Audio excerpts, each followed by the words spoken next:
Very good morning to everyone. Thank you class 4th and love you beta for inviting me over the podium, and this is the card of the invitation, assembly card, beautifully drawn and very beautifully all the details have been mentioned here. So let's talk about the patience. Students have informed us and aware us about a very important themes today, that is patience. Patience is a virtue, it's a very important principle. इसको हमने virtue और important principal क्यों बोला है? क्योंकि धैर्य ही सारी चीज़ों की जननी है। अगर हम धैर्य रखेंगे तो बहुत सारी चीज़ें सही हो सकती हैं। अगर हम धैर्य नहीं रखेंगे, अच्छा धैर्य तो मेरे सामने ही खड़ा है, अगर धैर्य हम रखेंगे तो काफ़ी चीज़ें अच्छी हो सकती हैं। वो अलग बात है कि धैर्य के लिए अभी कुछ भी ठीक नहीं चल रहा है, but with the time he will learn and he will improve, I am 100% sure about it. इसी के साथ अब जब बात धैर्य की उठी है, and one of the student is name is धैर्य, मुझे ऐसा लगता है कि जितने भी यहाँ पर स्टूडेंट्स हैं सभी में ऐसी क्वालिटीज़ हैं जो हमें लाइफ में हम बहुत अच्छा कर सकते हैं। ये अलग मैटर है, कुछ बच्चे एकेडमिक्स में अच्छे हैं, कुछ बच्चे एकेडमिक्स में अच्छे नहीं हैं, लेकिन उनके अंदर वो एक क्वालिटी ज़रूर है जिसके ज़रिए वो in their life they can do lot of things. और जब भगवान ने हम सबको बनाया है, जैसे आप देखते हैं, हम हमेशा बताते हैं किसी भी इंसान का फिंगरप्रिंट सेम नहीं होगा, दो भाई भी बिल्कुल सेम नहीं होते हैं, ट्विंस भी बिल्कुल सेम नहीं होते हैं। इसीलिए हमारे अंदर भी अलग अलग क्वालिटीज़ जब गॉड ने हमें बनाया तो ये हमें क्वालिटीज़ बिल्कुल देकर भेजा है। जैसे न्यूटन आइंस्टीन ने कहा था कि अगर मछली को बोला जाए कि तुम उड़कर दिखाओ तो मछली उड़कर नहीं दिखा पाएगी। तो उसी तरीके से हर एक का टैलेंट अलग है और हम उस टैलेंट को निखार सकते हैं अगर हम पेशेंस रखें। यहाँ पर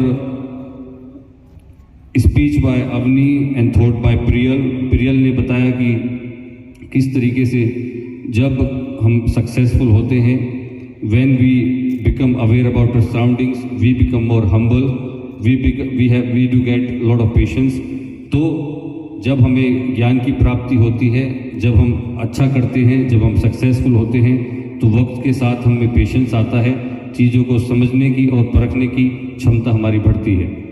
और यही हमारा काम है स्कूल का, फैकल्टी मेंबर्स का और पेरेंट्स का, कि किस तरीके से आपके अंदर वो पेशेंस क्रिएट करा जाए। आज के समय में व्हेन वी आर टॉकिंग 2024, जो पेशेंस की कमी बहुत ज़्यादा हो रही है, तो वो हम देख भी सकते हैं। हमारे आसपास बहुत सारे इलेक्ट्रॉनिक गैजेट्स हैं कि हमें रील्स बहुत पसंद आते हैं। We do get information within 60 seconds, और 2 मिनट की वीडियो देखने में बोरियत फील होती है, 1 घंटे का लेक्चर सुनने में तो और बड़ी परेशानी होती है। तो आज के समय में जिसने धैर्य कर लिया, जिसने अपना फोकस और डिटर्मिनेशन बढ़ा लिया, जिसने अपना कैपेसिटी बढ़ा लिया, they will let for the success, उनका सक्सेसफुल होने का रास्ता खुल जाता है। और हम देखेंगे ये बहुत ज़्यादा ज़रूरी है, क्योंकि मैं बहुत बार महसूस करता हूँ बच्चे क्या करते हैं कि उनकी एक डिमांड पूरी होती है तो दूसरी डिमांड स्टार्ट हो जाती है। तो जो चीज़ आपके पास है आप उससे खुश नहीं है, आप हमेशा चाहते हैं दूसरी चीज़ मिल जाए। तो आपको पेशेंस रखना चाहिए, जो भी आप डिमांड कर रहे हैं आपको समझना चाहिए अगर हम पेशेंस रखेंगे तो चीज़ें अच्छी होंगी। जैसे कहा जाता है कि अभी आप जब पढ़ना स्टार्ट करते हैं तो एकदम से आप सारी चीज़ें नहीं सीखते हैं। First you will be getting the admission in nursery class, LKG, UKG, first, second, तो धीरे धीरे आप डेवलप होते हैं, धीरे धीरे आपकी मेंटली ग्रोथ होती है, साइकोलॉजिकली ग्रोथ होती है और फिजिकली ग्रोथ होती है। एक दिन में तो आप बॉर्नविटा पीने से या दूध पीने से लंबे नहीं हो जाएंगे। यस पार्ट्स, तो डेली स्कूल आना पड़ेगा। जब डेली स्कूल आएंगे तो फिर हमारी शारीरिक ग्रोथ भी होगी, हमारी मेंटल कैपेसिटी भी बढ़ेगी। तो उसके लिए आपको क्या करना है? उसके लिए आपको पेशेंस रखना है। ऐसा कोई टॉनिक है कि ऐसे चुटकी बजाई और एकदम हमारी बॉडी बन जाए, एकदम हम 10th क्लास में पहुंच जाए? ऐसा हो सकता है क्या? नहीं हो सकता है। So we have to keep the patience. और जो हमारा इन्वायरमेंट है, जो हमारी सराउंडिंग्स है, ये हमें बहुत अच्छे तरीके से इन चीज़ों को सिखाते हैं कि हमें धैर्य रखना चाहिए। और अगर हम धैर्य रखते हैं तो जैसे बहुत अच्छा स्पीच यहाँ पर मेरे सामने है कि patience teaches us to endure setbacks without losing hope. और यहाँ पर रिवर के बारे में बताया कि जो पानी है, आप देखेंगे पहाड़ को भी वो काट देते हैं। तो पानी ने भी अपना पेशेंस रखा होगा कि हाँ मुझे इससे पार होके जाना है।